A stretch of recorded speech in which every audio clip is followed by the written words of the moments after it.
क्या राहुल, क्या शर्म नहीं आती है? क्या शर्म नहीं आती है? गुंडागर्दी करते हो, बूढ़े को गिरा दिया जाता है।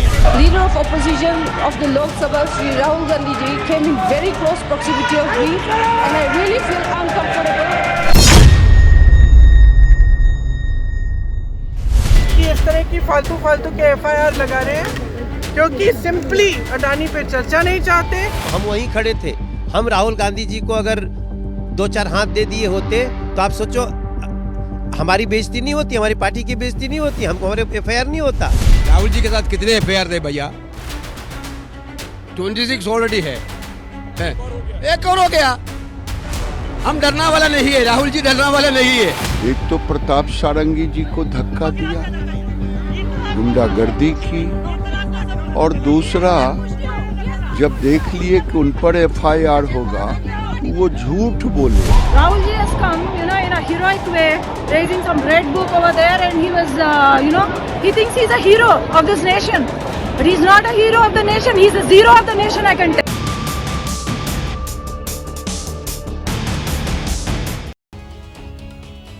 संसद में धक्का मुक्की का पूरा एपिसोड इसी सवाल के चारों तरफ घूम रहा है कि राहुल गांधी हीरो है या फिर विलन। सत्ता पक्ष के सांसद राहुल गांधी को विलन बता रहे हैं, जबकि कांग्रेस दलीलों के साथ राहुल गांधी को हीरो बता रही है। संसद के आंगन में धक्का मुक्की को लेकर राहुल गांधी पर FIR दर्ज हो चुकी है। राहुल गांधी के खिलाफ जानबूझकर चोट पहुंचाने से लेकर आपराधिक बल प्रयोग और धमकी देने जैसे आरोपों को लेकर कई धाराओं में मुकदमा दर्ज किया गया है। कांग्रेस की तरफ से भी दिल्ली पुलिस को शिकायत दी गई है, लेकिन अभी कांग्रेस की शिकायत पर FIR दर्ज नहीं हुई है। कांग्रेस कह रही है कि FIR से वो पीछे हटने वाली नहीं है और अम्बेडकर विवाद पर तो वो तब तक विरोध करती रहेगी जब तक गृह मंत्री अमित शाह माफी नहीं मांग लेते। कांग्रेस ने आज विरोध किया, लेकिन सड़क से लेकर संसद तक राहुल गांधी आज कहीं भी नजर नहीं आए। आपको शर्म नहीं आती है? क्या राहुल, क्या शर्म नहीं आती है? क्या शर्म नहीं आती है? गुंडागर्दी करते हो, बूढ़े को गिरा दिया जाता है।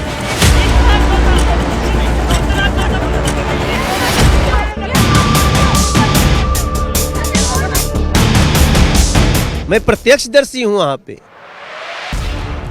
मैंने कल भी बताया था, पूरा ऐसे हाथ करके उसको हटा करके और मुकेश राजपूत को गिराया। उसके बाद उनसे प्रताप सारंगी गिरे, फिर आगे बढ़ते हुए पूरी महिलाओं को रौंदते हुए अंदर गए। देखिए ये तो मतलब हास्य है फ्रैंकली। कभी किसी को पुश नहीं कर सकती इस बारे में, फिर भी मैं मान लेती, लेकिन भैया तो कि धक्का दिया राहुल जी ने। दो सांसद इट इज एब्सोल्युटली रिडिकुलस।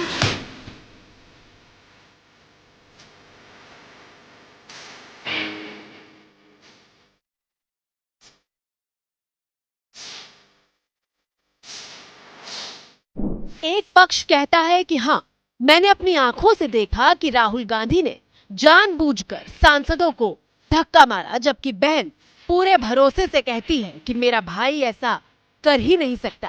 तो सवाल ये है कि आखिर कौन सच्चा है, कौन झूठा?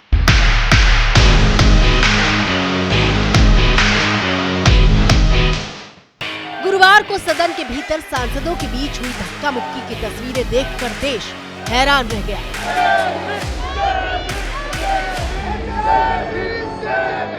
मैं खड़ा हुआ था, राहुल गांधी एक MP को धक्का लगा, मेरे ऊपर गिर पड़ा और मैं नीचे गिर गया। किसने धक्का मारा? राहुल गांधी ने? हाँ, राहुल गांधी ने।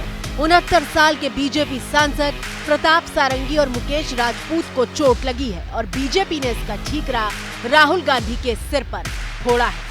क्या राहुल, क्या शर्म नहीं आती है? क्या शर्म नहीं आती है? गुंडागर्दी करते हो, बूढ़े को गिरा दिया जाता है। इतना कौन गुंडागर्दी करते हो? क्या संस्कार है, क्या सोच है, और सब नियमों का उल्लंघन करके जो तय रास्ता था वहां से जाने की बजाय जानबूझ के दल बल को साथ में लेकर जिस तरह से उन्होंने एक तरह से हुड़दंग मचाया है, चोट पहुंचाई है, घायल किया है, ये माफी लायक नहीं है। हम तो सिंगल लाइन में आ रहे थे, महिलाएं आगे थी, हमारे ऊपर क्या हुआ? सब आदमी हमारे सामने आए, यहाँ पे बीच में आए, वो इधर सीढ़ी पे खड़े नहीं थे, नीचे आए और हमें रोकने के काम किया, हमें धक्का देने का काम किया, हमारे साथ मैन हैंडलिंग करने का काम किया। हमने तो कंप्लेंट की है सभापति के पास। हम तो कल पुलिस स्टेशन में जाके वीडियो दिखा के आए, हमारे पास तो वीडियो है, पुरावे है हमारे पास। इतनी धक्का मुक्की हो रही थी तो पप्पू यादव जी को बीच में आना पड़ा। कहाँ थे सुरक्षा कर्मी कल?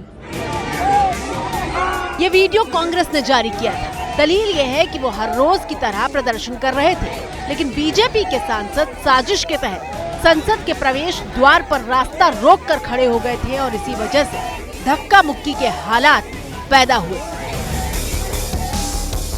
ये पार्लियामेंट की एंट्रेंस है, इसमें मैं अंदर जाने की कोशिश कर रहा था तो बीजेपी के एमपी जो थे वो मुझे ऐसे रोकने की कोशिश कर रहे थे, धकेल रहे थे और मुझे धमका रहे थे, तो वो हुआ है। ये जबरदस्ती हमारे ऊपर हमला करके, और मैं उसमें पहले ही मैं किसी को धक्का देने की स्थिति में नहीं हूं, लेकिन मेरे को खुद वो लोग धक्का दिए, मैं अपना बैलेंस नहीं संभाल सका, मैं नीचे बैठ गया।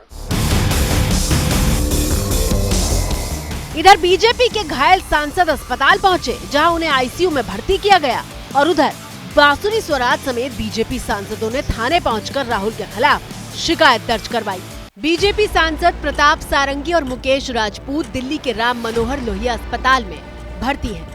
दोनों सांसद अभी भी आईसीयू में हैं और दोनों सांसदों की सीटी स्कैन और एमआरआई की रिपोर्ट सामान्य है। कृषि मंत्री शिवराज सिंह चौहान अस्पताल में दोनों सांसदों का हालचाल जानने पहुंचे थे। हमारे दोनों सांसद श्री प्रताप सारंगी जी और श्री मुकेश राजपूत जी आईसीयू में भर्ती हैं। डॉक्टर ने बताया अंडर ऑब्जर्वेशन है, उनकी स्थिति पर नजर रखी जा रही है और सारे इन्वेस्टिगेशन हो रहे हैं। ईश्वर करे वे जल्दी स्वस्थ हों। कल की घटना से अभी भी सदमे में हैं।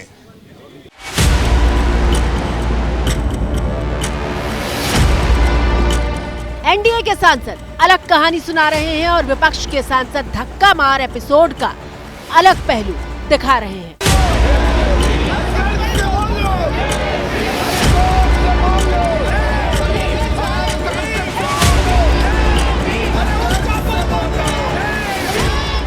शुक्रवार सुबह संसद सत्र का आखिरी दिन था और जैसा कि देश ने देखा, इस दिन भी कोई काम नहीं हुआ। झूठ है, भाजपा कितनी भी कोशिश कर ले, कितने भी एफआईआर दर्ज करवा ले, लेकिन हम डॉक्टर बाबा साहब अंबेडकर के अपमान पर इनको घेरते रहेंगे। इनको माफी मांगनी पड़ेगी। आप राहुल गांधी को, विपक्ष को डरा नहीं सकते हैं। लेकिन सवाल यह है कि जो हुआ वो क्यों हुआ और आखिर किसकी गलती से हुआ। मैं राहुल गांधी को जानता हूं, वो किसी को धक्का नहीं मारेंगे, किसी को भी नहीं। पार्लियामेंट तो दूर की बात, वो किसी को सड़क पे चलते हुए अगर भी दिखे तो उनको धक्का नहीं मारेंगे।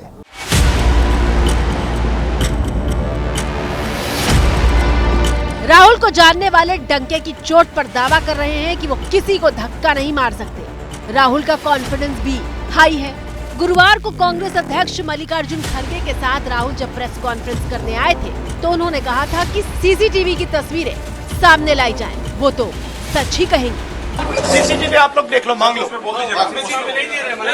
वो कैसे देंगे सर? उसके अंदर रियलिटी है सीसीटीवी। गुरुवार रात को राहुल गांधी के खिलाफ एफआईआर दर्ज हुई है और किन धाराओं में हुई है वो देखिए। धारा 115 जानबूझकर चोट पहुंचाना, जिसमें 1 साल की सजा और जुर्माने का प्रावधान है। धारा 117 जानबूझकर गंभीर चोट पहुंचाना, जिसमें 7 साल तक की सजा हो सकती है। धारा 125 जीवन और व्यक्तिगत सुरक्षा को खतरे में डालना, 3 साल तक की जेल और 10,000 रुपए के जुर्माने का प्रावधान। धारा 131 आपराधिक बल का प्रयोग। धारा 351 आपराधिक धमकी, जिसमें 7 साल तक की सजा का प्रावधान है। अब शुक्रवार सुबह सुबह आई ये तस्वीर देखिए। राहुल गांधी ना तो विरोध प्रदर्शन में कहीं दिखाई दे रहे थे और न ही सदन के भीतर कहीं दिखाई दिए। सुबह करीब 11 बजे जब सदन की कार्यवाही शुरू हुई तो विपक्ष की तरफ से जय भीम के नारे लगाए जा रहे थे। कुछ ही देर बाद वंदे मातरम की धुन बजती है, विपक्ष नारे लगाने बंद कर देता है और फिर सदन की कार्यवाही अनिश्चितकाल के लिए स्थगित कर दी जाती है। अब सवाल ये कि आखिर राहुल गांधी है कहां? कांग्रेस सूत्रों का कहना है कि राहुल गांधी का नाम एफआईआर में आया, तो वो क्यों प्रदर्शन की अगुवाई करते। इसके अलावा ये जानकारी भी सामने आई है कि राहुल गांधी एक शादी समारोह में शामिल होने के लिए दिल्ली से बाहर गए हुए हैं, लेकिन कांग्रेस पूछ रही है कि सरकार घटना वाले दिन का सीसीटीवी फुटेज रिलीज क्यों नहीं कर रही। होम मिनिस्टर ने अंबेडकर जी का अपमान किया है, उसकी अपॉलॉजी होनी चाहिए और रिजाइन करना चाहिए होम मिनिस्टर को। जय भीम से भी प्यारा है, जय भीम क्रांति का नारा है, जय भीम दुनिया में प्यारा है, जय भीम सबका सहारा है, जय भीम से भी प्यारा है, जय Bhim. This is what the fight is about. Rahul Gandhi के खिलाफ एफआईआर दर्ज हो चुकी है, लेकिन कांग्रेस भी इस बार पीछे हटने के मूड में नहीं है। अमित शाह के अंबेडकर पर दिए बयान के खिलाफ कांग्रेस गृह मंत्री के इस्तीफे की मांग पर अड़ी हुई है। सेंट्रल इशू है कि ये कॉन्स्टिट्यूशन पर आक्रमण कर रहे हैं और जो अंबेडकर जी की मेमोरी है उसका अपमान कर रहे हैं। आखिर इतना अहंकार क्यों? ये घमंड किस बात की कि अमित शाह जी माफी मांगते? ये घमंड किस बात की कि नैतिक जिम्मेवारी लेकर वो अपने पद से इस्तीफा देते? किसी भी दौर पर किसी भी तरह का हालांकि इसमें भी कोई दो राय नहीं है कि सिर्फ विरोध का मुद्दा बदला है, पूरा सत्र हंगामे की भेंट चढ़ गया। सभा की कार्रवाई अनिश्चित काल के लिए स्थगित की जाती है। शीतकालीन सत्र शुरू होने के साथ ही राहुल गांधी अडानी के मुद्दे पर विरोध प्रदर्शन की कमान संभाले हुए थे। अडानी है, अडानी हर जगह है, अडानी। और शीतकालीन सत्र खत्म होते होते कहानी अडानी से अंबेडकर तक पहुंच गई और कांग्रेस अब भी यही कह रही है कि सरकार अडानी पर चर्चा से डरती है, इसीलिए धक्का मुक्की और एफआईआर का सहारा ले रही है।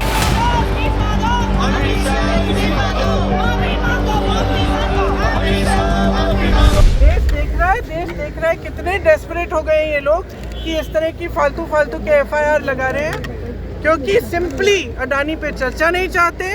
और जो इन्होंने किया है अंबेडकर जी के साथ, जिस तरह से अपमान किया है, ये जानते हैं कि ये देश नहीं सहेगा ये अपमान, इसीलिए ये सब डिस्ट्रैक्शन है। संसद के धक्का मुक्की कांड में अपडेट ये है कि एफआईआर दर्ज होने के बाद जांच शुरू हो चुकी है। घायल सांसद मुकेश राजपूत और प्रताप सारंगी के बयान दर्ज किए जाएंगे। घटना की सीसीटीवी फुटेज और मोबाइल वीडियो की पड़ताल होगी। मीडिया के कैमरे की फुटेज भी सबूत के तौर पर जुटाई जाएगी। फुटेज जुटाने के लिए लोकसभा स्पीकर से इजाजत ली जाएगी। बयान और फुटेज मिलने के बाद घटना स्थल पर सीन रिक्रिएट किया जा सकता है। राहुल गांधी और अन्य सांसदों को नोटिस भेजा जाएगा। बयान दर्ज करने के बाद राहुल गांधी से पूछताछ की जाएगी। वैसे ये पहली बार नहीं है जब राहुल गांधी के खिलाफ एफआईआर दर्ज की गई है। 2024 लोकसभा चुनाव के लिए उन्होंने जो हलफनामा दायर किया, उसके मुताबिक राहुल गांधी के ऊपर 18 एफआईआर दर्ज हैं और धक्का मुक्की कांड को मिलाकर कुल 19 एफआईआर हो चुकी है। हमने जो कर्नाटक में वायदा किया था, कर्जा माफी का वायदा किया था, वो हमने पूरा किया। हजारों करोड़ रुपए हमने कर्नाटक के किसानों को दिए। और फिर नरेंद्र मोदी जी जो पूरे देश को चौकीदार बनाना चाहते हैं, यहां आके कहते हैं कांग्रेस पार्टी ने कर्जा माफी नहीं की। आपके सामने आके झूठ बोलते हैं। 5 साल पहले 2019 की बात है जब राहुल गांधी ने लोकसभा चुनाव के दौरान कर्नाटक की एक रैली में मोदी के सरनेम को लेकर बयान दिया था। राहुल गांधी के इस बयान को लेकर उनके खिलाफ आपराधिक मानहानि का केस दर्ज कराया गया था।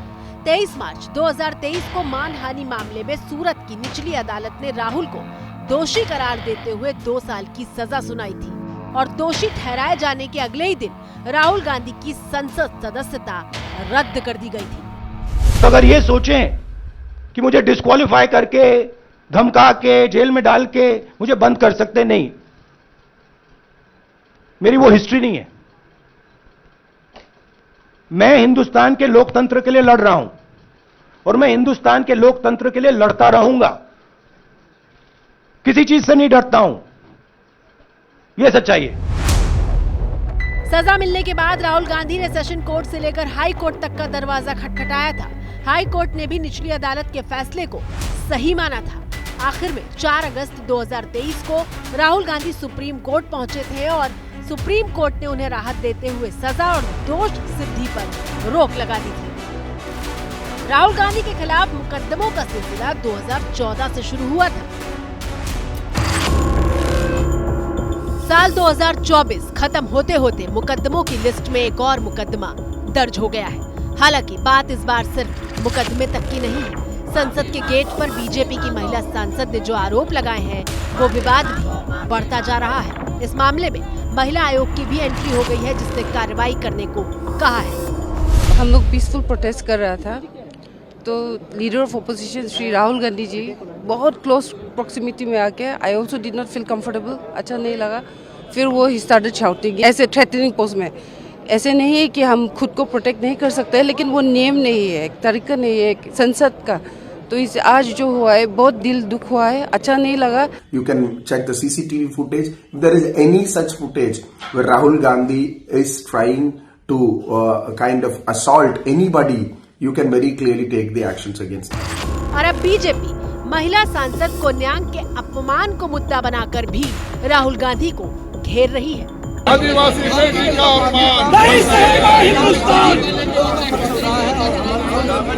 राहुल गांधी तो देश के इतिहास में एक ऐसे नौटंकी मास्टर और अराजकता के प्रतीक बन गए हैं